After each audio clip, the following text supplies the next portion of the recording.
Hosting for With the First Link on the Trek Geeks Podcast Network is brought to you by Fansets, creators of cool pins and other memorabilia from your favorite franchises. Visit fansets.com and use code TrekGeeks, all capital letters, at the checkout for your exclusive 10% discount.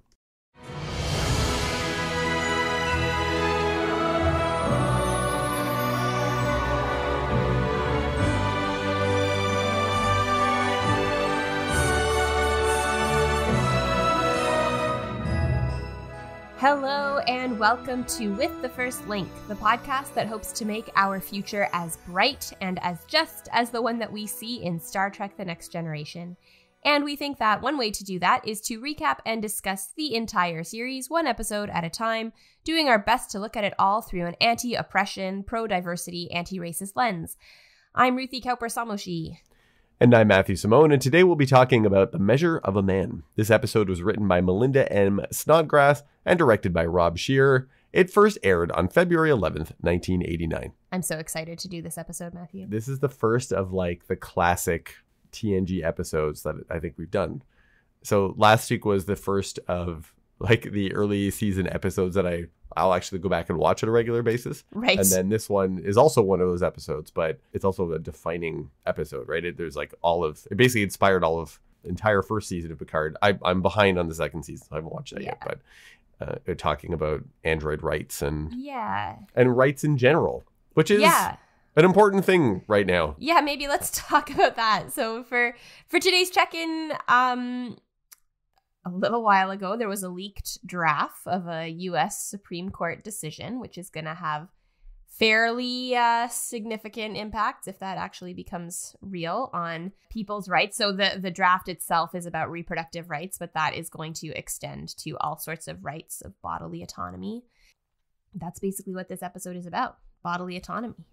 Right. Yeah. And in fact, Data will bring that up quite clearly through the conversation about his own rights and his right to choose. And that personhood is so linked to that, right? It is. We were struggling at first to come up with the check-in discussion here. One of the things that you also mentioned was about how society shifts and moves and how, because you were linking this to time travel as well in terms of like the flow of society, right? In leading up to recording this, I was also finishing up watching the second season of Picard. And I don't want to spoil that for you if you choose to watch it or for anyone else. But I think one reflection I had as I was watching that was that it's a very archy series. Big moments are really built up. Like the whole premise of the second season is about fixing something in the timeline because there's this one pivotal moment where if things go one way, the world is going to be amazing and that just and bright future that we see in Star Trek Next Generation that we always love to talk about. But if things go another way, it's going to be this horrible fascist society. Right. I think it's important to talk about the decisions we make and how those are going to impact our future. And that also comes up in this episode, right? That Captain Lavoie needs to kind of speak to the future. But I also think that not necessarily intentionally, but just by virtue of being a more episodic show of not having as clear arcs as Picard has, I think that what TNG shows really nicely is that every moment is important. What that kind of says to me is that we always have the option, collectively, I don't think this is an individual thing, but collectively, we always have the option to shift where we are headed as a society. We always have the option to put our world on a more just path. Right? I think like one thing that has been really frustrating for me to hear recently, both in regards to the pandemic and in regards to climate change, is for so long, especially with climate change, for so long, people were saying like, oh, it's okay. It's not that bad. We still have time. So we don't have to make any huge changes right now. We still have time. It's not that bad. We still have time. We still have time. And then all of a sudden that shifted and it turned into, oh, it's too late. It's too late. We might as well not do anything. And I feel like similar stuff happened with the pandemic where it's like, oh, these restrictions are so much. It's not that bad. the peaks aren't that high. And then it was like, we're all going to get it anyway. So we might as well just not have any protections. Right. That's really frustrating. I mean, I think we could have made so many decisions earlier on, and it's not too late to make decisions that will make the world better. Maybe not as good as it could have been, but better. So, and I just think in this series, because it's so episodic, you know, we see them make decisions, like in this episode, they make a decision and then the world just keeps going. And it's not, the rest of the season is not about the fact that Data has been has had his right to bodily autonomy recognized. That's not what the rest of the series is about, or the rest of the season is about. That was just this one thing that happened, and lots of other things happen. And that kind of, I think, is a more accurate depiction of, at least to me, how these big moments actually feel, because they're not huge moments. It's always a series of little moments that you know, set us on a, like, the path is created by those little moments. So that's how I think society shifts and changes and moves. Yeah, and so I think we do have these pivotal moments, but they're not in a vacuum. Right. Right. So like Roe v. Wade being overturned isn't just happening all of a sudden. Right. There were decisions that were made and cultural shifts that were made all the way up until something like that happens. Yeah. And it's also not the last thing. No. Like that's one thing that will happen, and then other things will happen as a result of that. Yeah. So it's not just about that one thing.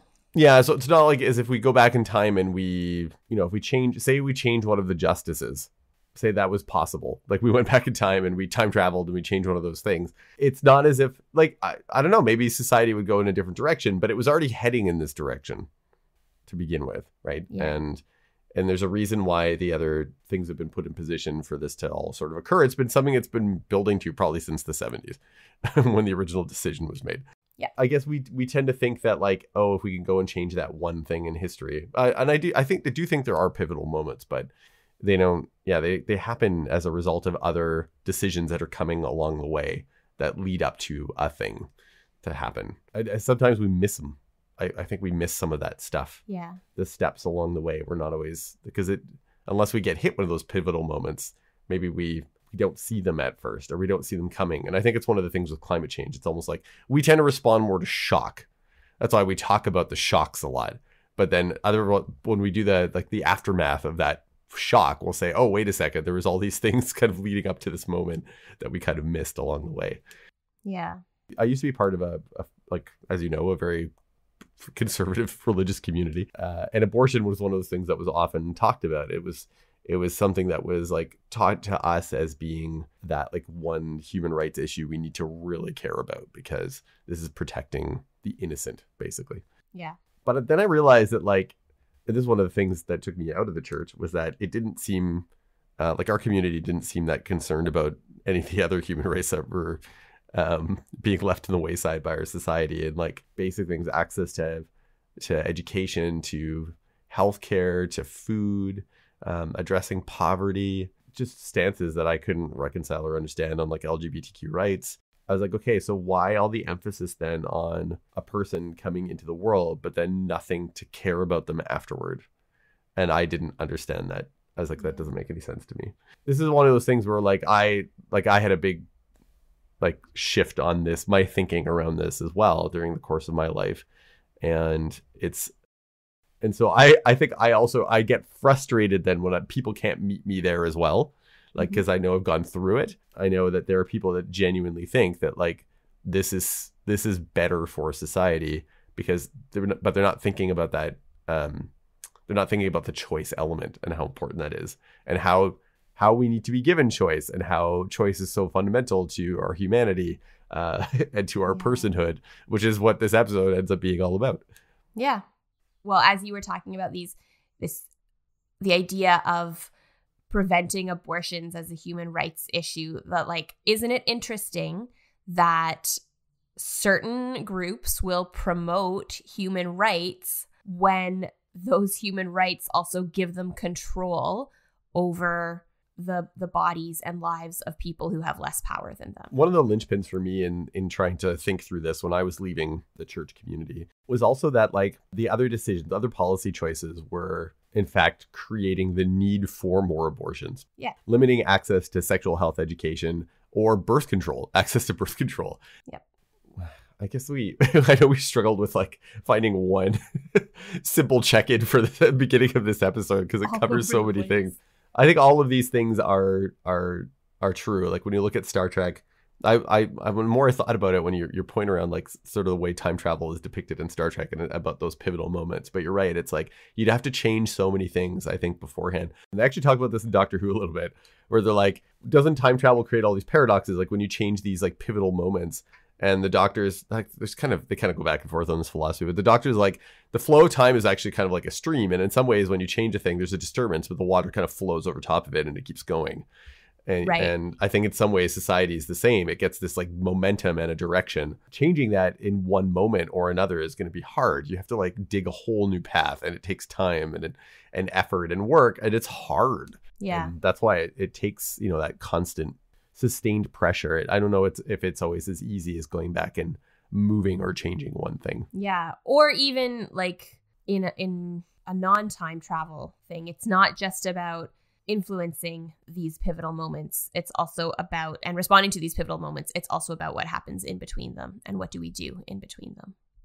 Well, that was an intense opener. It was. This is where we're at right now. This is the world we're living in, it feels. Yeah.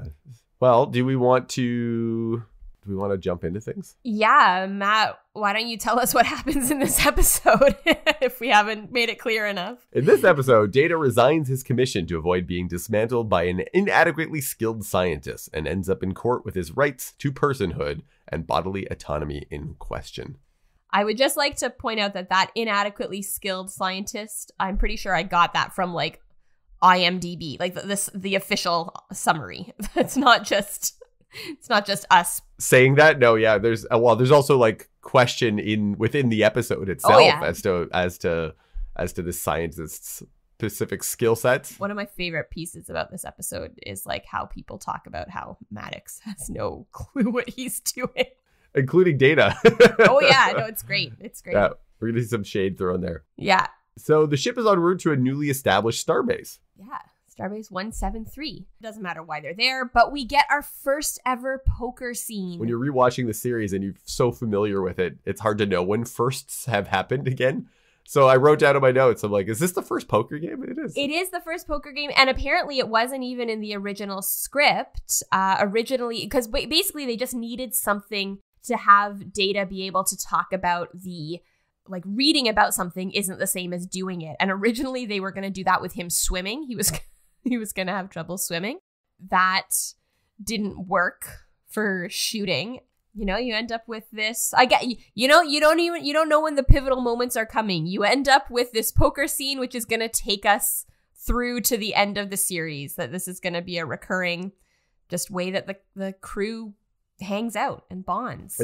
Yeah, over poker. Poker was it's a thing that's brought up in the original series as well. I don't know if the writers just wanted to continue that tradition. It's like poker and Shakespeare. They are like through all of Star Trek. There's actually Shakespeare in this episode as well. Yep, there is.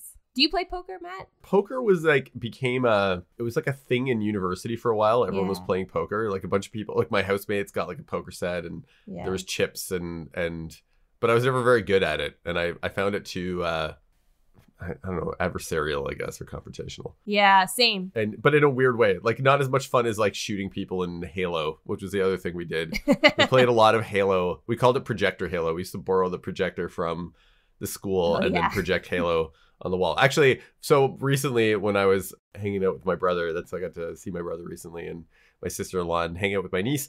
And we played a whole bunch of Halo. Like all like for like 3 days straight, and it reminded me of hanging out with people back in university playing Halo. That was our poker, was video games. Right. Yeah, I was never really into video games either, but I had a hard time with poker because I could never remember what the cards meant. And then the other thing I was actually talking about, like I don't know what a good hand is, so I would just like call everything. But I was also talking about this recently with some other people, and we were talking about like a lot of it is about like tricking your friends, and that's not fun. Yeah, the deception. Yeah, that was the part. Some people were like that or were really into it, and I didn't like it. There's the spirit of it was kind of weird. Yeah. So yeah. Anyway, this is Data's first ever poker game. He's studied up on poker, but somehow in all of the books that he's read, bluffing, I guess, just has not come up because he thinks this is just like a game of chance, and he can figure out what people are doing based on the cards that he sees and based on the bets that they make. And it does not occur to him that someone like Riker will raise without having good cards. And that is exactly what happens. Yeah, it's all statistics and probabilities. So he figures he's got this in the bag and he loses. And then he's like, you had nothing. Well, what I thought was nice, though, is that Riker does show what the card was. He does show his hand. He didn't have to do that. But I think that was a way to help Data learn about what's going on. And this is Data has clearly learned something. He's like, oh, this is a thing that I did not know before that I will have to think about more. Yes. And then we shift to Starbase 173, where Picard is sitting at a table. And he sees Captain Philippa Lavoie. I think they have some history. The strings in the background let us know that they have some history. They have a weird dynamic. They do. It's like this love-hate thing going on. Because he's like, oh, you know what I'd like to do to you? And she says, oh, probably bust a chair across my teeth, which is so violent. And he's like, yeah, but after that, wow. That is. Maybe he has a similar dynamic later on with, it was reminded me of Vash. There's kind of this love-hate thing. That seems to be maybe Picard's MO for his relationships. But then. You've got one of those weird fades to black. And we still, it's another one of those fades to black where we still haven't had the episode introduced yet. Yeah, we don't know what's happening yet. We don't know what's happening yet. But anyways, after the intro, Lavoie is in charge of the 23rd Sector Judge Advocate General Office, or the JAG office. Yeah. And has no staff except for one terrified ensign, she says. And we get some exposition about their history that Lavoie prosecuted Picard in a court-martial when he lost his first ship, his first command called the Stargazer, which we learned about a little bit in the first season. Right. And apparently it's standard procedure to have a court-martial when a ship is lost. So she says she was just doing her duty, but Picard says that she enjoyed it. She wasn't just doing her duty and that she always enjoyed the adversarial process more than getting at the truth. And then there's I thought of Twitter when she said that. I thought that's the internet. It's the adversarial process more than the truth. Yeah. It seems that she was somehow pushed out of Starfleet after doing this. I guess after daring to prosecute Picard, she was pushed out of Starfleet, but she came back. I do want to kind of just comment on something, and maybe we can track this throughout the series. Because I can think of a few characters who are introduced as not enemies, but sort of adversaries to Picard within Starfleet. I have a feeling that when we see women who have as much power as Picard or more, they're portrayed, it's always in this sort of adversarial thing. And upon reflection, it makes me a little uncomfortable that later on we have Nechayev. Yeah. I just feel like there's an admiral in this episode, a man who is more responsible, I think, for what's going on than Lavoie is, because he brings Maddox, and he doesn't get any flack from Picard. He disappears. But, I just think there's a little bit, and this is probably, this is an 80s and 90s thing, and I talked about this with my sister in Unnatural Selection. We talked a little bit about Pulaski, where it was perhaps a more common trope in the 80s and 90s, but this thing of for a woman to get power, she has to kind of, be unkind to the people around her, and she can't. And so people end up resenting women in power for that reason. Often people don't like admirals or, anyone who's and so that higher authority in Starfleet, or in this case, the JAG, they're always portrayed or often portrayed in an adversarial way. Unfortunately, that in of itself almost becomes a trope in Star Trek, is the evil admiral trope, or the grumpy admiral. But there are a number of women in leadership positions that are not portrayed well in Star Trek, for sure.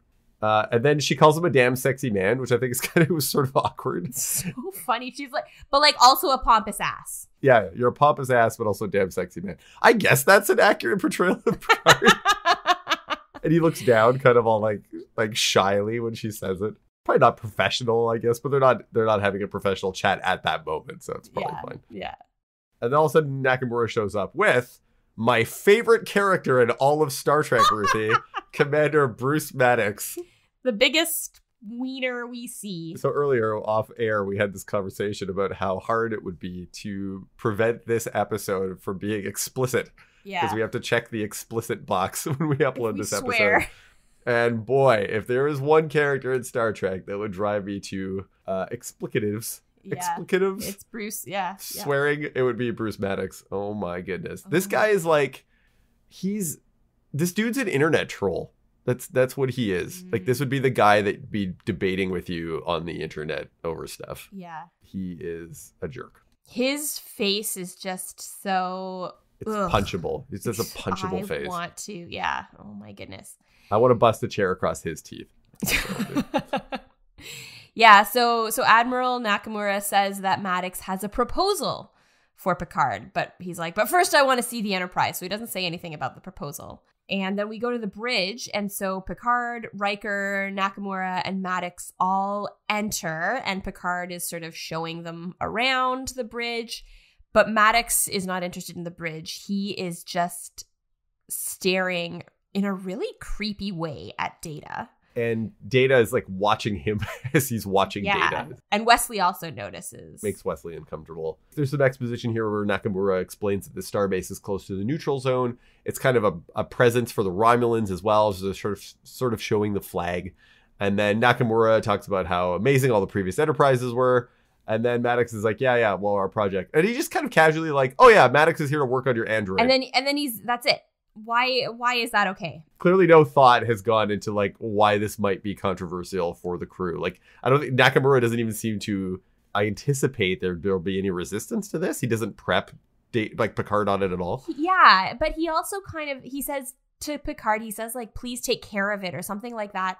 And it almost seems like he's like, I don't want to deal with this. Yeah. This is Maddox's pet thing. Maybe he does see that there are going to be some potential implications, but maybe he thinks if he doesn't think too hard about them, no one else will notice. Yeah. So maybe he can just leave it in Picard's hands and then he just leaves. And he just takes off. Yeah. And then Maddox is like, how have you been, Data? It adds even more weirdness to what just happened because it turns out they know each other. Yeah. Like Maddox and Data have been in correspondence at the very least. Yeah. Data knows who he is.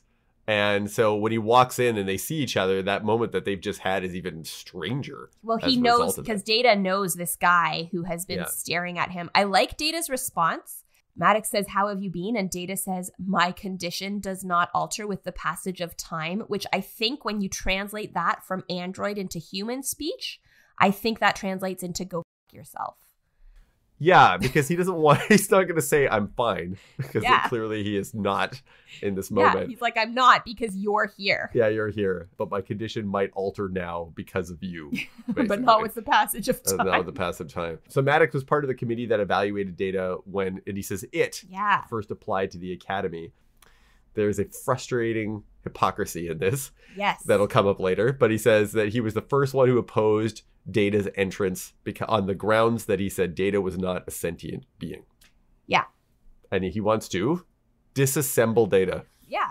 I'm going to disassemble Data. With pride. He says it with pride. I'm going to disassemble Data. So excited about disassembling this person who he did not think was fit to be a Starfleet officer. Yeah, and he has that smug look, and so we're going to see this now because now there's a dramatic commercial break and they're in the observation lounge now. Yeah. And even the way he's positioned, like Data, again, this is another thing that made me think about current parallels and what's going on. You have a whole table of people, none of them android, all talking about the fate of an android and what's going to happen. Like Maddox literally has his back turned to Data as they're talking. Data's not part of the equation here. In fact, like even when Data is speaking, Maddox just like doesn't even turn to face him when he's responding. Like there's so much, it's so disrespectful. Maddox says that ever since he has met Data, he has wanted to understand him. And I am saying him, but Maddox only says it. So he says, I wanted to understand it. I've been studying Soong's work, and basically he wants to create another android. He wants to replicate Data, but to do that, he needs to disassemble and study him. And Data, I mean, Data has no ego. He doesn't think this is inherently a bad idea. He says it's intriguing.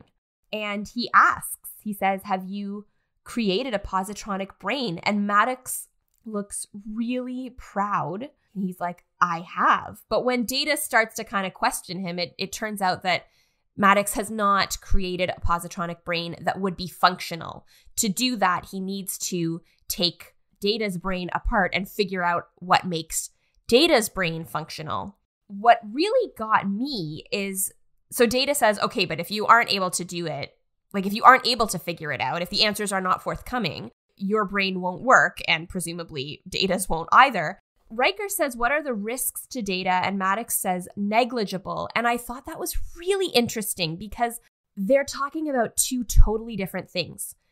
Riker wants to know literally what are the risks to Data? What could happen to Data? Maddox says the risks are negligible, not because he it's not possible that anything would happen to Data, but he says the risks to Data are negligible because he thinks Data is negligible. Data's life is negligible. Right. Yeah. So it's not about, oh, no, it's very unlikely that I won't be able to make Data, alive again. That's not what he is saying. He's saying, we might lose Data, but that's a totally acceptable risk. Yeah, Data points out that Maddox doesn't even really seem to know what he's doing because when he asks him, he's like, so have you built a brain? And Maddox is like, oh yeah, totally. And he's like, he asks about a component of the brain. I think they're the filament links or basically neural connections in the brain. He's like, well, have you figured out how to get them working? And he's like, no. And so Data's like, well, that's kind of the first step. Like basically you don't know what you're doing. And so he says right there in the meeting, Data's like, he doesn't think Maddox actually has the expertise to do what he's claiming to do. Maddox looks very uncomfortable by that. Like he's basically getting called out by this machine that he clearly has no respect for right in the middle of this meeting. Picard says he won't allow Data to submit the experiment. He's like, no. And Maddox reply is like, well, I thought this might happen. So here I already have the transfer orders, and just kind of drops them smugly on the table. And then he's like, so I will see you tomorrow, Data, in my office at 9:00. You have no control about this. Am I correct in thinking that you need like an admiral's approval to get transfer orders? Yeah, and I don't think he names Nakamura directly, but clearly the orders came from somewhere. So, like, Nakamura at least had some admiral who is not Lavoie, someone, because Lavoie is a captain, someone had some inkling that Picard might not be okay with this. Probably. So, and when you have, like, that's the sort of thing, when, like, when someone's like, oh, I didn't think it would be a problem, but you're like, well, then why didn't you tell me about it? Like, right. Like if you thought this was all on the up and up, why would you have to have these transfer orders prepared already? Maddox says he's basically like, well, I knew that you might resist, so I went ahead of time, like basically over your head to get the permission. So to make it impossible for you to resist. To make it impossible, yeah. So there's another commercial break, and we end up on the ready room now for Picard and Data to have a conversation. And, he says, basically, we have a problem and that he doesn't want to lose Data. And Data says, it's okay, I won't submit to the procedure. And Picard talks about like Starfleet's interests and implies that the risks might be worth it. He's like, what if this actually works out? What if there is a benefit in having more Datas? What do you think Picard's trying to get at here? Like, why is he saying that? What's his angle? I'm not sure. This is one part of the episode that I wasn't, like, the writing here wasn't totally clear to me, because it's like he is worried. Obviously, he's worried about Data, but then maybe he thinks, well, Data was super valuable to me, and he has all these skills and talents and abilities, probably saved the ship already at least a couple times if we add up over the episodes. So maybe he's like, okay, well, maybe this is not a bad thing, because then we can have more Datas on the ship. So people talk about like playing devil's advocate, and a lot of the time what people mean now when they do that is that they are just kind of arguing a position that they disagree with just for fun, just to bug people. And it's a really problematic thing to do. But originally the idea of playing devil's advocate, from what I understand, was about like, if I think one thing and I want to strengthen my argument for the thing that I believe, I will argue against it so as to come up with a better argument for it. Like, I'm going to look at the opposing side to think, okay, what might someone say, and how could I counter that argument? And I wonder if Picard is sort of clumsily doing something like that. Okay, well, let's talk about Starfleet's interests. Let's talk about why it might be okay so that we can come up with a better argument as to why it's not okay to force you to do this. I hadn't interpreted it that way, but that does make sense. I think maybe they were trying to show that given Picard's relationship with Data, he's maybe like he has to look at it from both sides as a commander. So he's thinking about Data's health and well-being, but then he's also thinking, well, like from a commanding perspective, it would actually be really beneficial to have someone with Data's capabilities on every ship. Yeah. In Starfleet. So maybe he's thinking, oh, okay, well, maybe this wouldn't be such a bad thing. But Data has to remind him why this is not. It doesn't last, yeah. So he asks here, and I would be interested in your interpretation of this, because this is one part of the episode where I'm not always totally clear what Data's point is here. But he asks, he's like, Geordi's eyes are superior to humans' biological eyes. He's like, why aren't all human officers then required to have their eyes replaced with implants? Yeah. So what? And then he says, it's precisely because I am not human. So what does he mean here by this? I think what he means is you don't force other officers to have their bodies changed for the benefit of Starfleet. Right. So and it's precisely because he's not human that he could undergo or have to undergo that kind of procedure. Yeah. And I would say not human. Also, he's not Klingon, he's not Betazoid, he's not Vulcan, he's not any of those things, that he is not at this point being treated as a person. Yeah. Picard realizes now he has a mission ahead of him then. I do want to say something actually before we get too much further. I think that this episode has some of the best acting to date of any TNG, because Data's way of asking that, and I've talked about how brilliant I think Brent Spiner is as an actor, but Data's way of asking that question, it was so good. He makes such a good point, and the way he says it, and it's amazing. Yeah, it's one of the reasons I think this episode sticks out so much. Yeah, and I mean, the three main people that we see acting in it are Patrick Stewart, Brent Spiner, and Whoopi Goldberg. And they are three brilliant actors as far as I'm concerned. But I mean, even like some of Jonathan Frakes' acting as Riker, I think is really, really good as well. I imagine that you have there's inspiration there as well when you're reading a really good script. Yeah. And if you know a script is powerful and the show's starting to find itself, I think by this point for sure, it's not floating orbs on a planet. This is like some serious stuff that we're dealing with. It elevates the performance, I think. Yeah, absolutely. Picard dismisses Data, and then he's like, okay, he walks over to the computer on his desk, and there's like this kind of heroic music, like da da da.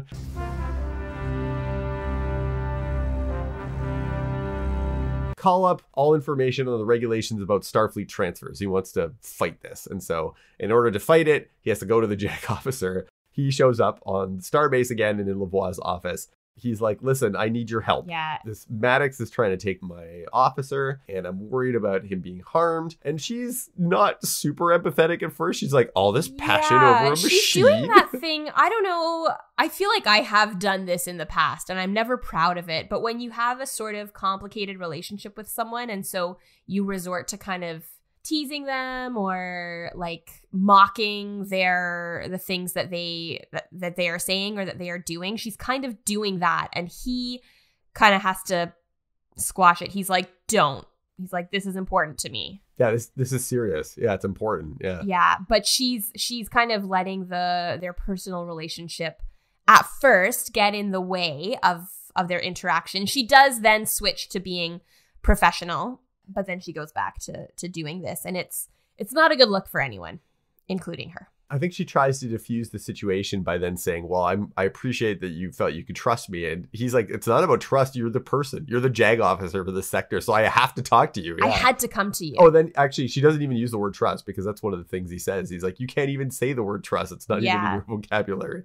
About Maddox, he's like, I do not trust that man. And so he says that Data might refuse the procedure, but as soon as he's under Maddox's command, he doesn't trust that he won't force Data to submit to the procedure. And she kind of points out that Starfleet, like we agree to certain risks when we join Starfleet, and Picard says, yes, we agree to acceptable risks. We don't agree, he doesn't say this, but I'm saying, You don't agree to the risk that you might have your brain opened up and experimented on with the risk of you not being alive after that. Like, that's not a risk anyone agrees to when they join Starfleet. No, that's not what Data signed up for. No. And so Lavoie says that there is always an option. He can resign. Which is also awful. It's awful that it would have to come to that anyways. So that's the option they have. So Data, they're back in Data's quarters and he's packing things up because he's making the decision to leave Starfleet. And so he's got his little cylinder. Little packing cylinder that they use in Star Trek. I'm always like, I don't know how useful that would actually be, because it would be so futuristic. It just rolls away as soon as you put it futuristic down. Bag. Yeah, and it doesn't it's all hard edge, so it doesn't fit anywhere. Anyways, there's the hologram of Tasha Yar. Yeah. Is this the first time we see that hologram? It is, yeah. I think it might be, yeah. So he's this little holographic base. base. a little crystal base thing, and then when he presses a button, she appears. It's the hologram from her funeral. On the holodeck. Yes, and we can assume that, it was given to him, and he has these framed medals and then an old book. So he goes off screen to get something else. And Maddox, this is one of these swearing points where I would have, he just walks into the quarters. Yep. Like, no sense of boundaries, no respect around that at all. And then just picks up Data's stuff. He just picks up this book and starts reading through it. He picks up a book that Data has packed. So not only is he just rifling through Data's stuff, but Data's packing and he's unpacking his stuff. Yeah, he's unpacking his stuff. Yeah, the guy he's such a jerk. Data returns and it's kind of shocked to see Maddox just in his quarters. Yeah. Maddox reads, which is from Sonnet 29. Shakespeare's Sonnet 29. Sonnet 29, yeah. When in disgrace with fortune and men's eyes, I all alone beweep my outcast state. And then he... Oh, sorry. I was going to say, and then he... and then he gets the most, cheesy look on his face, and he's like, is it just words to you, or can you fathom the meaning? And, he's just so melodramatic and offensive. We're trying to be all high-minded or highbrow or whatever, but in the meantime he's just walked into a person's quarters with no respect for that individual. Do you understand the substance of that and that meaning? You jerk. Is it just words to you that usually we knock before we enter someone's space? Basically polite to people. And Data points that out, but Maddox doesn't respond to that. Maddox says, I wanted to sort of talk this out with you and try to persuade you. Your memories and your knowledge will remain intact. Data says, the interesting thing is Data is kind of talking about this exact thing that Maddox just asked him with the sonnet, where he says, can you fathom the meaning? And Data's my memories and my knowledge will remain intact, but or more accurately, the facts and the information will remain intact, but the meaning will not. You can't just copy and paste the personality. So Data's concerned that I guess even if they re-upload his mind back into his body, that he may not be himself anymore. Or if they put it in a computer somewhere else. Yeah, that's a scary thing to think about. Absolutely. Data is recognizing that he has a personality. This is there's a part of him that could be lost. He compares it to poker. He's like, I read everything there was to know about poker and I still didn't understand it. So you can't just take everything there is to know about me and then it'll be preserved. Yeah. So the Data's like, well, I'm not coming because I'm going to resign. Yeah. Because Maddox is like, well, he doesn't care one way or another. He's coming with you. And Data's like, well, no, I resigned from Starfleet. And then Maddox is like, you can't resign.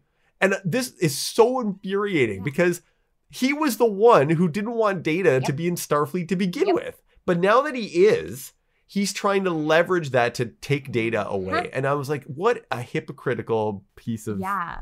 Well, the other thing, though, that I feel makes this kind of scary in a different way for me is also okay, so Maddox didn't want Data to join Starfleet. What did he want to happen to Data?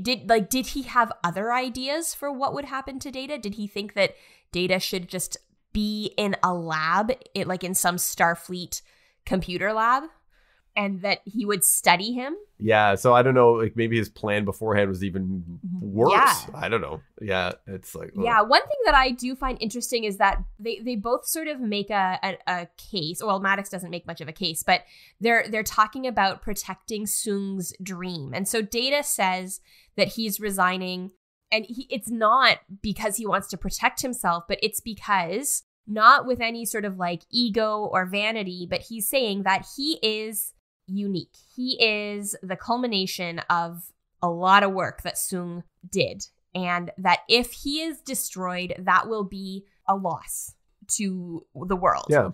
I mean, I would say that while that's true, that's not why Data shouldn't be dismantled. Like, Data shouldn't be dismantled because Data shouldn't be dismantled because he is a person. He is a person. The way that he's framing it is this will be a loss to cybernetics and the world. And Maddox basically says, well, yeah, I also need to protect Sung's dream. And what his idea of protecting Sung's dream is to create more androids, that if there's just one, that's actually not good enough. There's a statement here that Data makes that I thought is kind of, I like it. I think about it a lot in terms of creativity. And when Data talks about what Sung accomplished, he says that he added to the substance of the universe. And I really love that phrase because I wonder, I want to feel that way when I make stuff. Like if I ever create a thing or I have a project, I want to feel like I'm adding to the substance of the universe. Yeah. I just thought it was a beautiful way to talk about someone's dream and their accomplishment. It is. I mean, no, I mean, I think that is an argument for just kind of being creative. I think anytime we create things, we are adding to the substance of the universe. It doesn't have to be an android or, it doesn't have to be like as significant as that, a whole new form of life. I think any art, any scientific contribution, I think is adding to the substance of the universe. Back on the starbase, Maddox is trying to seek now a legal way of forcing Data to comply. So they're in Lavoie's office. Maddox says that there's like a logical flaw here, that they're being irrational and emotional, because Maddox says that Picard is endowing Data with human characteristics because it looks human, and it wouldn't be doing this if it were like a box on wheels. And the other irony to this is that like Data doesn't have emotions. Right. Yeah. And so Data can't be irrational by this definition. Right. And so Data's just like responding to his own self-preservation. So for Maddox to say, oh, everyone's is responding to this irrationally or emotionally, doesn't make any sense. He's also like accusing Picard of being overly emotional. But yeah, you're absolutely right. Like it's not out of worry for Data's feelings. Yeah, exactly. Yeah. Interestingly, we will later on get this question will come up about a box on wheels much later in the series. We will not quite wheels, but little. Anyway, we'll get there. Oh yeah. Oh, I know what you're talking about. So yeah. He says that like if I can create more androids, the horizons for human achievement become boundless. Which if you need to create androids to make the horizons for human achievement boundless, maybe it's more the horizons for android achievement that will become boundless. But he's basically saying like, wouldn't it be great if every ship in Starfleet could have a Data and we could send them into dangerous situations? And then he says that Data must not be permitted to resign. Brutal. Yeah. And then he says, so like Picard is like, who do you think you work for? You can't just like stomp on someone's rights because it doesn't like work for you. And then he has a tantrum. He does. Basically. He's like, well, what about my right to not have my work subverted by ignorance? Like, that's not a right. Yeah. He's like, I'm sick to death about hearing about rights. So I was like, wow. This reminded me of how people responded to mask mandates. Yeah. And it's this confusion, and on Maddox's part as well, of rights versus desires or will. Right. You actually don't have a right to not have your work subverted. That's not a right. And that's nowhere near, like, let's see, we have got two things going on here: bodily autonomy and wanting to continue on my pet project without any interruption. You might die, but I'm going to be really disappointed if I can't do what I want to do. Like, oh my God. Come on. But people conflate this all the time, and we saw this happening. It's coming from a place of privilege to not be able to make that distinction between rights and will or rights and discomfort. Yeah. And that's what Maddox doing. And he's basically having a temper tantrum. They sort of go back and forth for a while until Maddox says, let me put it this way. Would you allow the ship's computer to refuse a refit? And the implication is that, of course, they wouldn't. But I actually would push back against that. If the ship's computer refused a refit, I think that would be worth investigation. Exactly. That's the argument doesn't even make any sense because they're like, well, the computer can't refuse a refit. That's the point of how data is different. Yeah. He makes decisions. If the computer became so, I guess, like he says, self-aware and conscious that it did refuse a refit, then you'd have to kind of look at, okay, what are we doing with this computer? The computer has wants and desires. Maybe we shouldn't give it a refit. Maybe we should put a new computer in the ship. But basically, Lavoie says, and this is where what the episode is going to hinge on, she says the difference is that the Enterprise computer is property. Right. And that's when this word is introduced, and it's important. Yeah, property.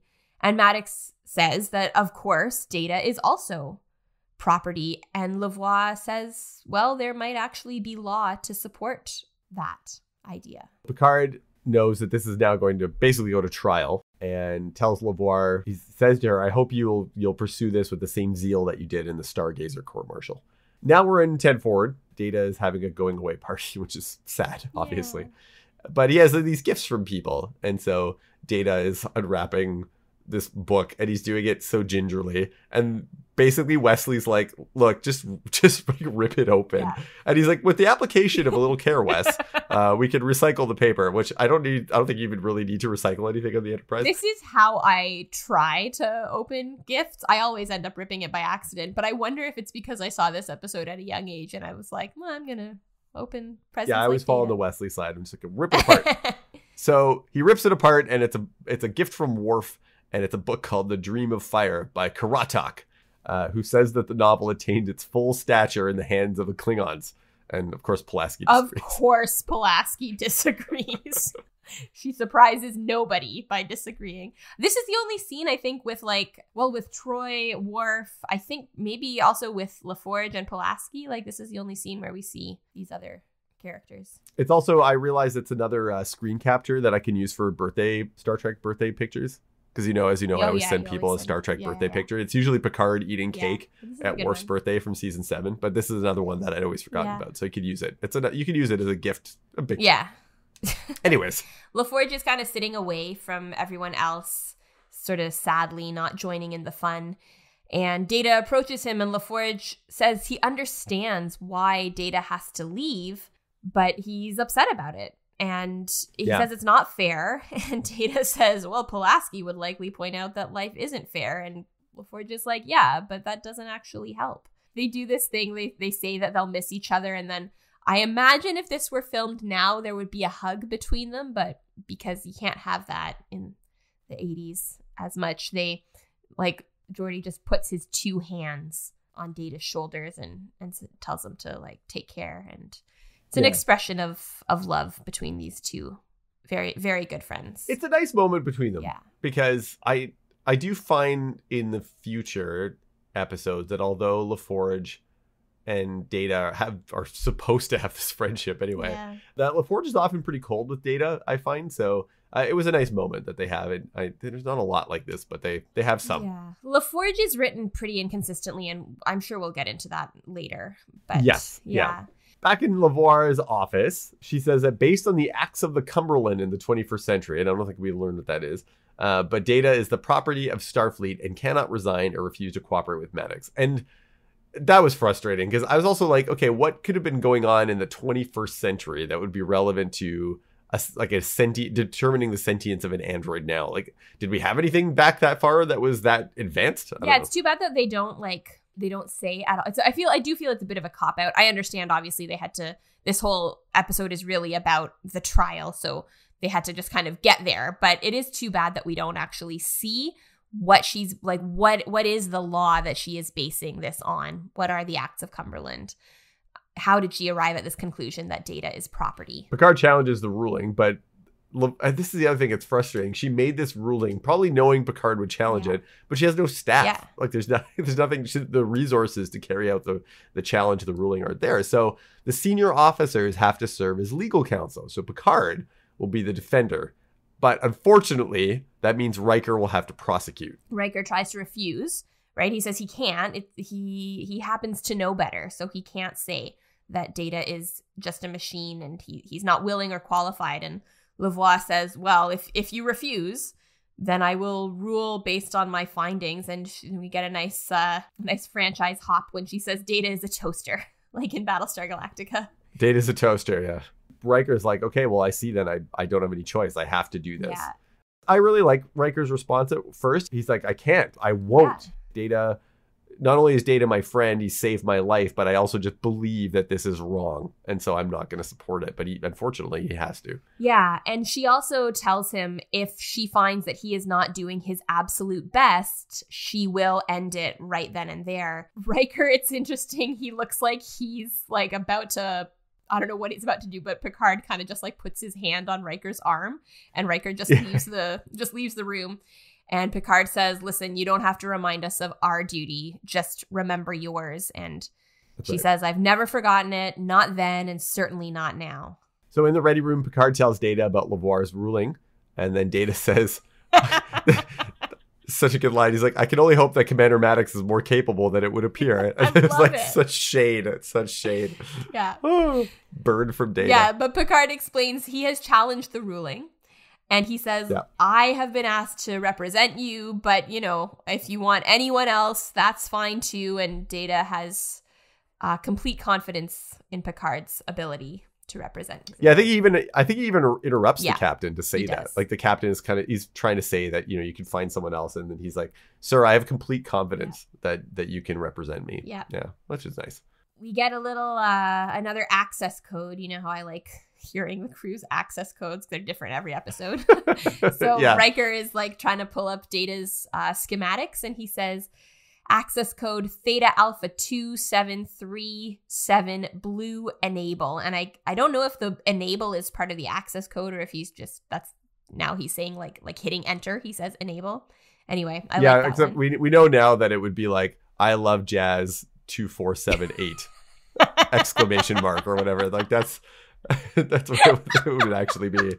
Now that we know more about passwords and how we have to have some. Yeah. He looks over the schematics and he's kind of sipping his coffee and he notices something. I'm guessing what he notices is the off switch. Yes. Yeah. And so then you kind of see on his face, he realizes, oh, okay, here's how I'm going to win the case. And then he's like, oh, crap, here's how I'm going to win the case. The facial expression there is really good because you can feel what's happening. And the music goes with it, too. At first, he's like, oh, man, this is a great point for my debate. And then you're like, oh, man, but I don't want to win. But he is in a really impossible position because he has to try to win. Because if he doesn't try to win, then Data will lose. But also, if he wins, then Data will lose.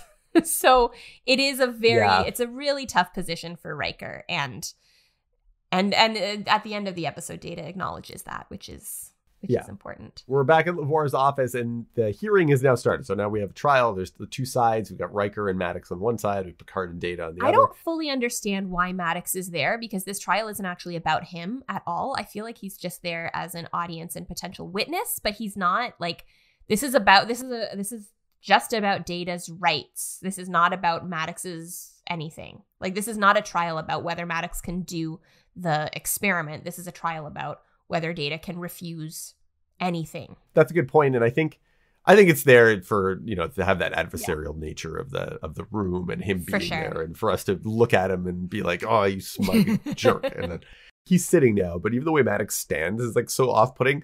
Like he has his hands behind his back and sort of his hips like always thrust forward all the time. And it's just, it's gross. He stands and walks like someone who has much bigger muscles than this person actually has.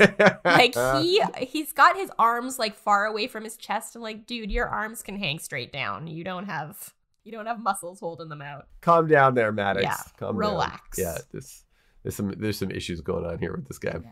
Riker calls Data to the stand. He said he's like the lone piece of evidence that we want to talk about. Data kind of puts his hand on, I was going to say this is like the kind of the atheist Bible, basically, that we have. It's this sort of like this little tablet, and when you put your hand on it, it's, you know, like people swear in a courtroom setting, but it's not obviously it's not a holy book. It's just something that it begins to read back. At first it identifies who Data is, and then it starts listing his awards. And Riker wants to skip that, but Picard's like, wait, stop. I want this read out in the court. This shows what he's accomplished and is also, I think, speaking to Picard's point that Data is a person. Yeah. He's done these things. Starfleet does not award So what he's gotten, he has the Starfleet Command decoration for valor and gallantry, Medal of Honor with clusters, Legion of Honor, the Star Cross. I don't think Starfleet awards these decorations to property. That's right. Yeah, or to a computer. Like the ship's computer doesn't get the ship's computer. awards. Yeah, the ship's computer does not get the Medal of Honor with clusters. And Riker looks a little embarrassed now that he asked for that to happen. Yeah. Riker then asks Data what he is, and he says he's an android, defined as an automaton. I think he says, does he say Webster's? I Webster's think this is like 24th century. Yeah. Yeah, and I was like, yes, Webster's dictionary is still around in a few hundred years. So he says, defined as an automaton made to resemble a human being. And then Riker leads Data to saying, he says, who were you built by? And he's like, Noonien Singh. And he's like, yeah, but who was he? And he's like, a person, a human? Yeah. And that's the point he's trying to get across. Yeah.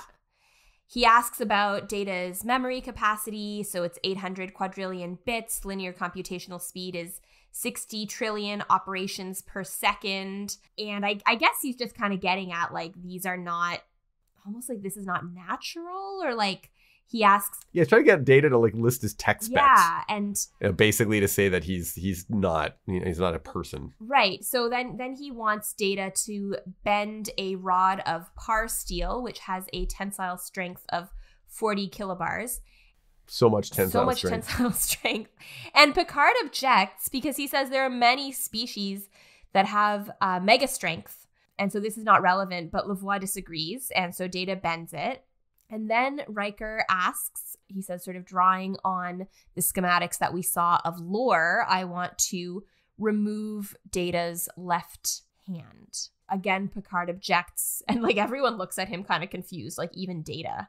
And then Picard is kind of resigned and he says, no, never mind. It doesn't matter. Withdraw. I think he's feeling like Data's being violated. Yeah. He doesn't want that to happen, but everyone realizes that this is part of the line of questioning. And so it just continues. Did you ever watch the show Caprica, like the spinoff of Battlestar Galactica? I did. Yeah, I watched it. It was a long time ago and I only watched it through once. Okay, but yes, so I did watch it. I don't actually think I ever watched it all the way to the end, but there's a scene early, and feel free to skip if you don't want spoilers for a show that was canceled over a decade ago. But, unfortunately, yeah. But there's this scene where, so basically, like, it's about the creation of the Cylons, and which are these sort of robots, but they have sort of personalities. And what has happened is the person inventing the Cylons, he doesn't fully know it, but a brain image of his daughter, who has recently died, has been uploaded into this robot. And that makes the robot like just be able to do way more things. And there's a scene where he's kind of showing off this robot to the board of his science company or whatever. And he's like, look at all the cool things it can do. And, you get the feeling it has a real personality.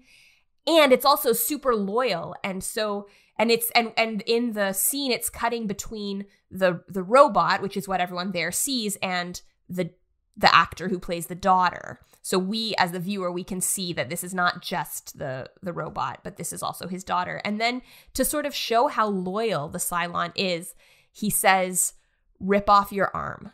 And just the look on the daughter's face is heartbreaking. I can't remember. I think it might be actually even the same arm that she has to rip off her left arm. But it really, I was struck by that because, like, I mean, Riker has to do this. I'm not saying this as something like against Riker, but he has used the trust that Data put into him to now, and Data has his schematics uploaded onto the ship's computer. So there's a level of trust with that to now prove that Data is not worthy of rights, of personhood, of autonomy. That was very apparent in this scene in Caprica. I think earlier when I watched this episode, like as a teenager, I wasn't really struck by how much of a violation that is. I'm just going to take off your arm. Yeah, I think that's why Picard is objecting.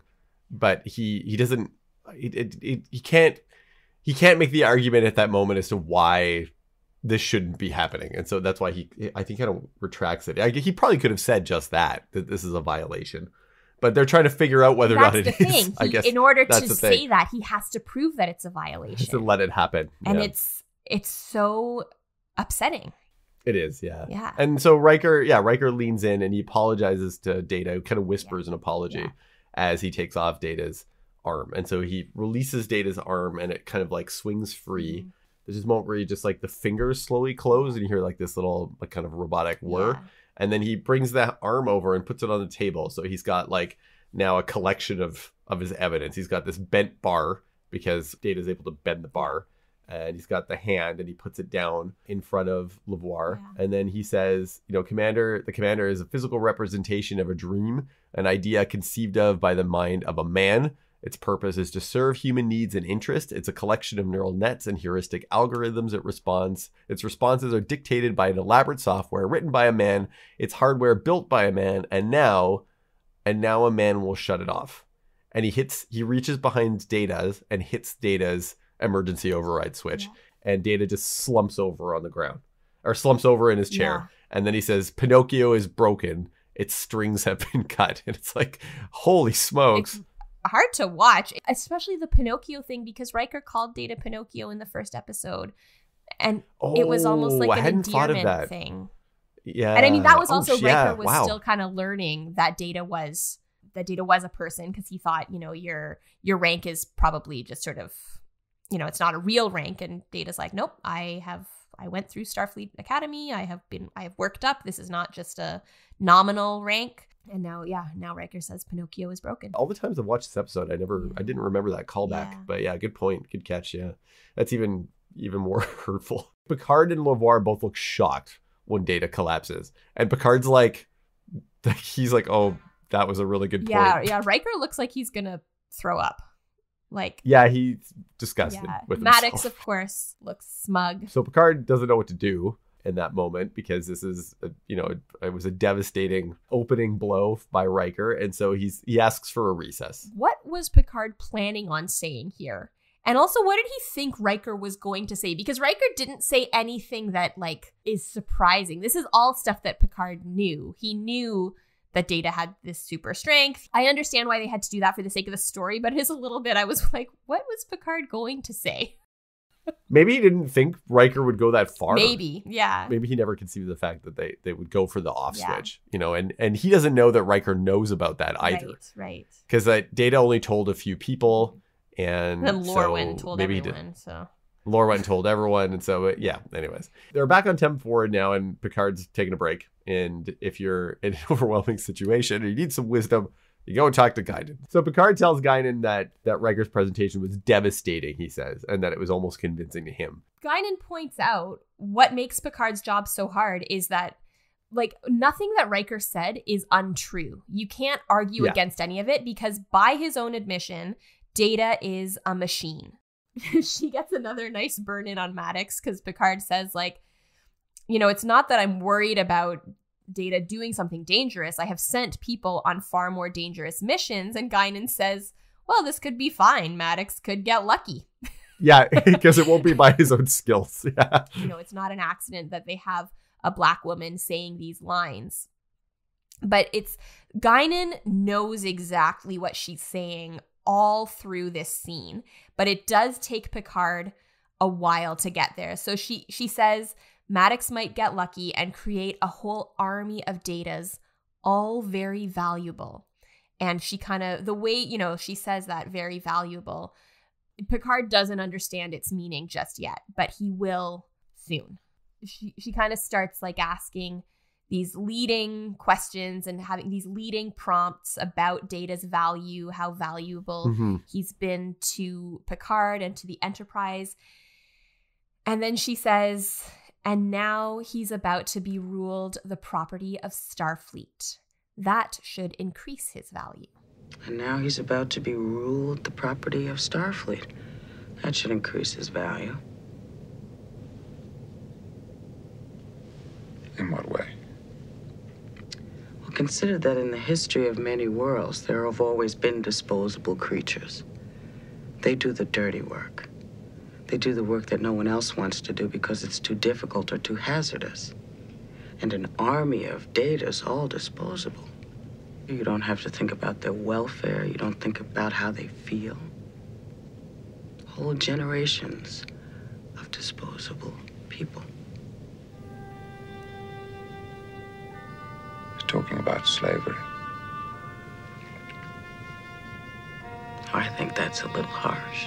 What do we do as a society? Like, is society created so that we can own more things, that we can have ownership over people, over places, over planets? Like, when I think about exploration then and what I would like it to be, it's not about the flag planting or the ownership or the coercion then that comes with that ownership or with that property. It's so that you can like experience things and learn and grow, and so it's like I feel like right now we're, especially where the Earth is at and the people who are championing space exploration, it's like we're exporting the worst of ourselves out into the universe right now, and it's so disappointing, because the whole idea that I thought of going into space, the very leaving of the planet, the crossing of the threshold into that frontier in the Roddenberry view, was because we had become better. We had done something to shape our society into something that was better, that was just. And that's why we ventured into space. That getting there required that of us. I think one of the more shocking things as an adult, looking back on childhood, is that is not at all what's happening right now. Like, we're not, that's not to say that's all of what's going on with space exploration, but right now some of the leading forces of this are not people I would want to be representing us in the cosmos. Let's put it that way. Fair. Totally fair. Yeah, they're more on the Maddox side. Yeah, I would say they're definitely more on the Maddox side. Yeah. Back to the trial. And Picard, I mean, he starts off by saying everything that Riker said is correct. We do not deny that Data is a machine. That's not relevant. We do not deny that Data was created by a human. Children are created from the building blocks of their parents' DNA. Are they property? And it's interesting, if you look at Maddox's face, he's like, wait a minute. If you're not going to argue that Data isn't a machine, where are you taking this? Picard's points are really good here, because all that Riker has done is say that Data is not human. Yeah. But it doesn't mean that he's not a person. Yeah. And that's kind of where I think the important distinction is. Yes, definitely. Data is on the stand. Picard opens his little cylinder, and he takes out first the metals, and he says, what are these? Why did you pack them? What logical purpose did they serve? And Data says, I don't know. I just wanted them. And so he's kind of showing, is this the result of someone who is not a person to want something? He asks if it's vanity. Yeah, it's so sweet. Picard even smiles. Yeah. He's like, I don't know why I wanted them. I just wanted them. He's like, I wonder if that's vanity. Yeah. Just as an aside, while my rights are up as for an debate. Aside. In my vein. Yeah. So Picard takes the book. Data says it was a gift from Picard, and that he values it as a reminder of friendship and service. Yeah. And then he takes out the portrait of Tasha, and he asks why Data has this one when he doesn't have any portraits of any other crewmates. And Data doesn't want to answer because he promised Tasha that he wouldn't. Yeah. Picard, I think, already knows what happened between them. It's funny. I was watching this because Picard clearly knows what's up. And later, Riker doesn't seem that surprised. And I had my own theory, which is totally unrelated to anything going on in this episode. There's no way Data told anyone about it. Data said he wouldn't, so he didn't. I bet Tasha told so many people and told each of them not to tell anyone. Oh, that might be. She went to Riker and was like, listen, here's what happened. I don't know if it was a good idea. And then later she went to Troy and was like, okay, listen, here's what happened. Yeah, that could be the case. I think everybody knows, but Data hasn't told anyone, and Data thinks nobody knows. Yeah. Maybe they could even just intuit what had happened from Tasha. I don't know. But Picard says, under the circumstances, I don't think Tasha would mind. Data says, she was special to me. We were intimate. And LeVoir is like taken aback by this and looks at Riker, who kind of looks down. And Maddox also seems very shocked. And I think it's two things. Number one is the idea that someone slept with Data is shocking to both of them. And also the idea that either because of that or related to that person was then special to Data, that someone could be special to him. So Picard says he has no further questions. So then Picard calls Maddox as a hostile witness. And the computer now verifies all of Maddox's positions, associate chair of robotics at the Daystrom Technological Institute. I think this is the first time we hear of the Daystrom Technological Institute, which was named for a character in the original series, I believe. Yes, there's I think Richard Daystrom, if I remember his first name correctly. He builds like smart computers and stuff. Right. So, and he's got a lot of papers written, and Picard didn't want to skip Data's decorations, but does want to skip Maddox's and says, suffice it to say, you're an expert. Yeah, he's like, yes. We get it. You know computers. Yeah. You're smart. Okay, cool.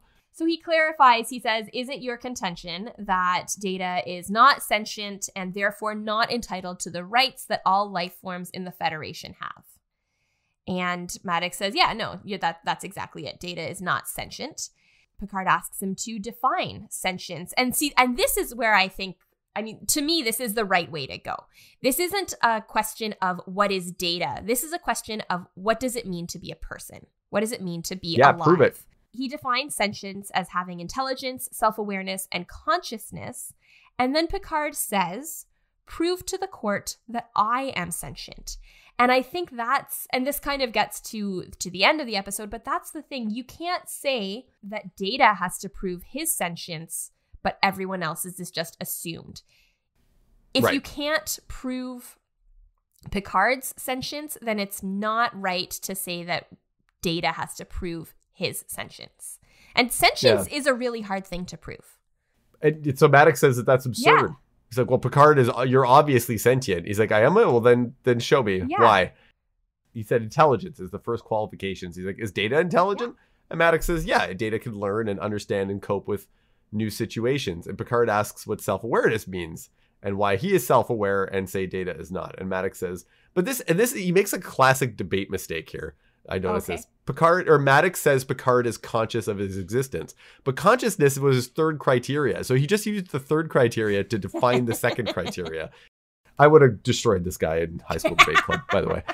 Maddox says that Picard is conscious of his existence and his actions and aware of himself and his ego. So then Picard asks, well, Data, what are you doing right now? Data says, I am taking part in a legal hearing to determine my rights and status. Am I a person or property? And his right to choose and perhaps his very life is at stake. And Picard points out that seems like self-awareness there. The point here that I think is really important is that his life might be at stake, but he says my right to choose.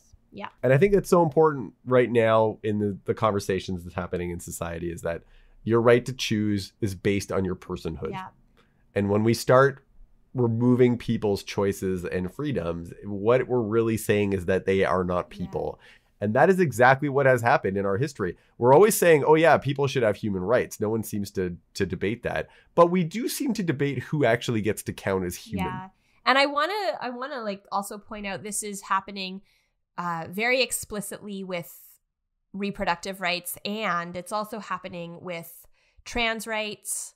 So having the right to gender affirming care and treatment is very much at stake in certain states, and it's happening here as well. It's going to happen here even more. And it's right now being a little more like the focus is more on kids, but it'll happen for adults too. Yeah. That's exactly it. Like nobody certainly kind of questions the right for a cis woman to be able to wear makeup and to look good in a way that makes her feel good. But when it's a trans person wanting to look and feel a certain way, no, they're not people. Yeah, who gets to count? Yeah, who counts as people? As people. So Picard then kind of gets to the heart of the matter in a way. He says, do you like Commander Data? It's like, do you even like him? Because there's always that disdain that he has toward Data, like the whole episode. And Maddox says that he doesn't know Data. He says but he doesn't know Data well enough to like or dislike it, which I agree. It also speaks to this kind of distance that Maddox has been keeping.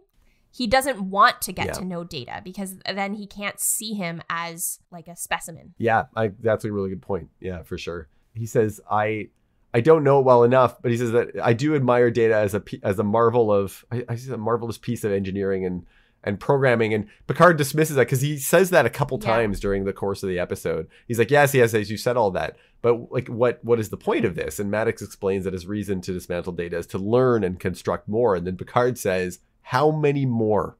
Mm-hmm.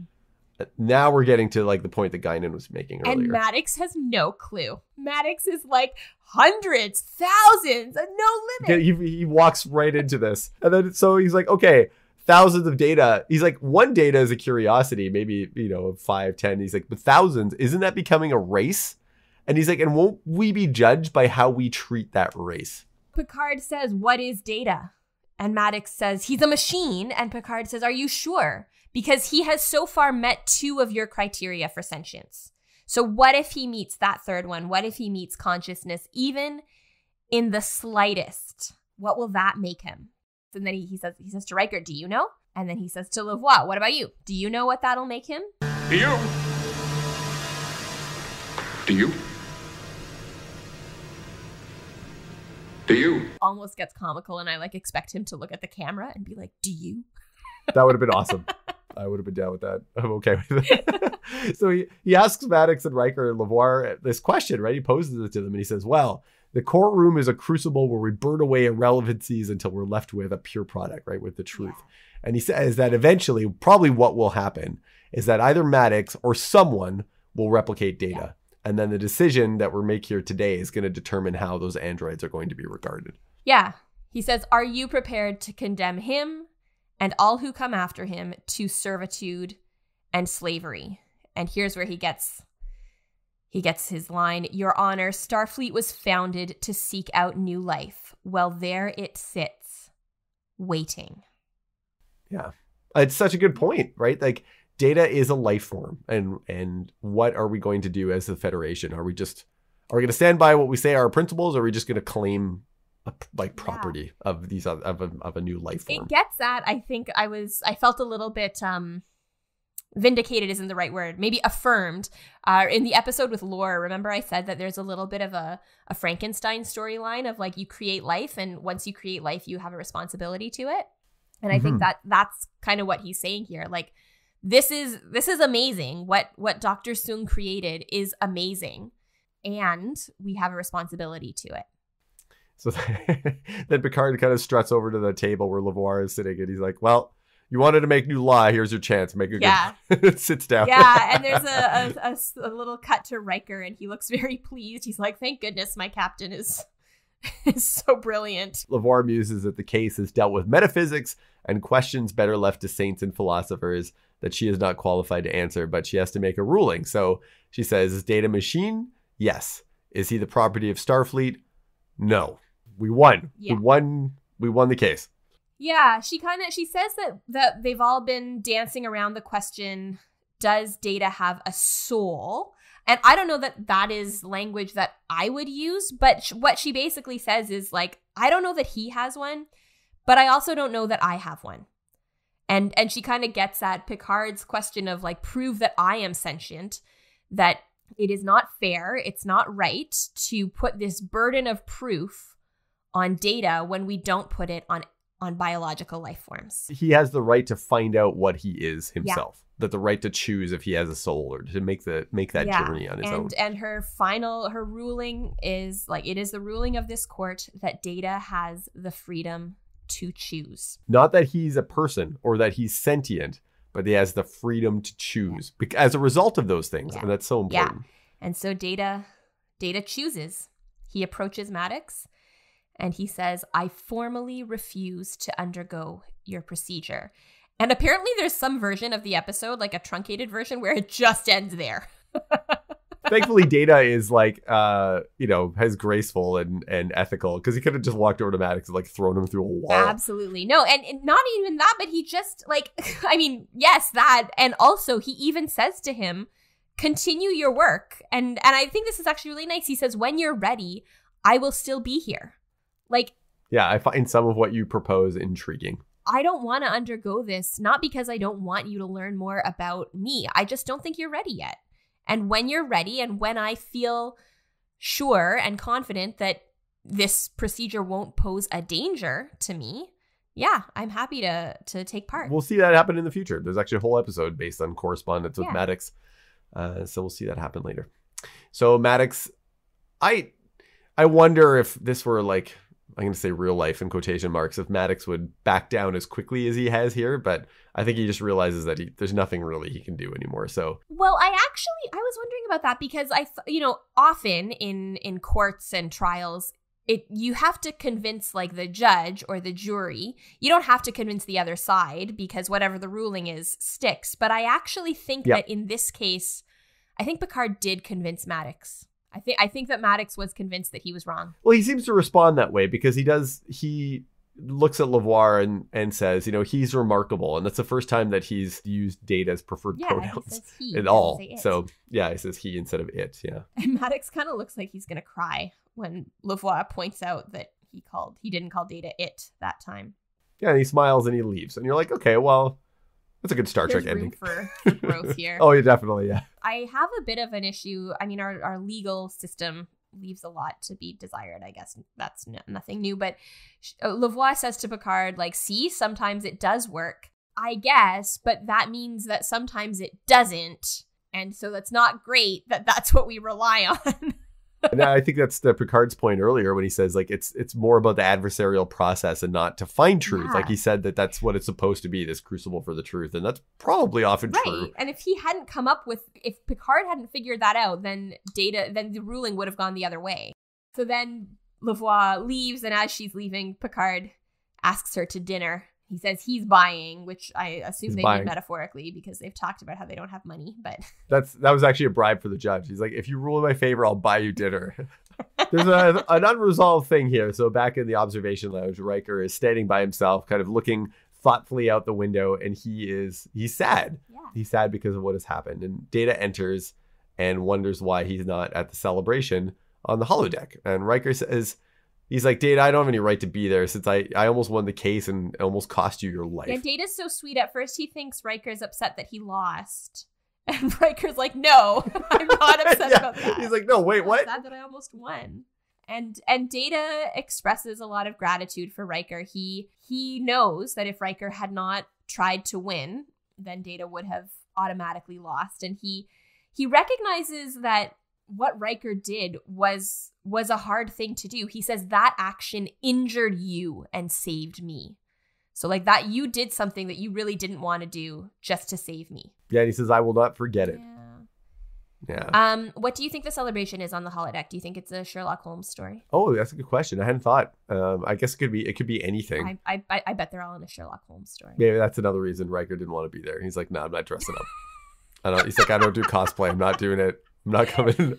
Okay, fine. They're like, come on, put on the hat. Put on the hat, Riker. Do it. He's like, no, I don't want to. I don't deserve to be there. No. Yeah, I couldn't. Yeah, it's like, no, honestly, I just don't want to get in costume. I think he says to Data, he's like, you're a wise man, Mr. Data. And Data's like, not yet, but with your help, I am learning. And then they walk off together. Great episode. Oh my goodness. It's just like this. This is why I love Star Trek. Points a finger back at us. It helps us to evaluate how we perceive rights and freedoms and choice and who gets to count in society and who doesn't. And obviously still relevant because we're having a conversation very much about that right now.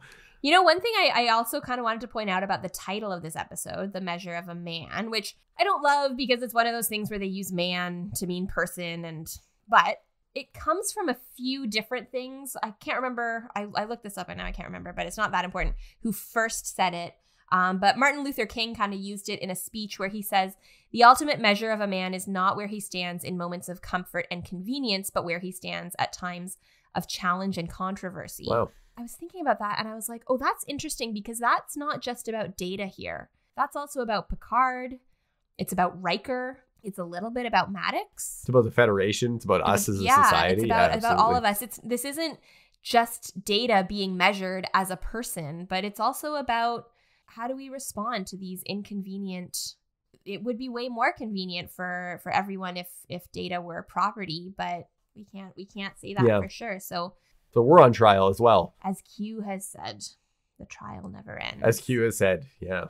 I also at some point, I was thinking back to the fact that Data is literally being measured at one point. Yep. Like they measure his operations per second. Yep. They measure how much he can bend and twist. And it's like these examinations are supposed to then find out that, in these numbers, that makes you're not human now. right? And we do that to ourselves a lot too, right? We'll measure ourselves, and we have these numbers and that we use to evaluate who gets to fit in and who doesn't.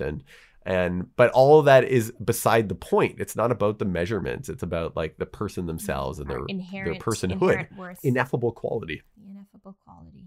Whew. Well, there we are. That was a good talk. That was a good talk. That was a long talk. It was good. Yeah, this is probably one of our longer episodes for a single episode. Yeah. But I figured that would be the case because there's a lot to talk about in this one. A lot to say. Thank you so much for listening to this episode of With the First Link. If you liked what you heard, please feel free to leave us a 5-star rating and a review on Apple Podcasts or your podcast provider of choice. Our cover art was created by Nathan Nunn, and you can find more of his work at nathannunn.ca. Our theme song is An Amazing Adventure by Flame Lion Studio. You can follow us on Instagram and Twitter at FirstLinkPod, or send us an email at firstlinkpod@gmail.com to tell us about your personhood. I'm Ruthie. And I'm Matthew. And if anyone asks you to prove that you're intelligent, self-aware, or conscious, just look at them and say, hey, I'm a Star Trek fan that listens to With the First Link.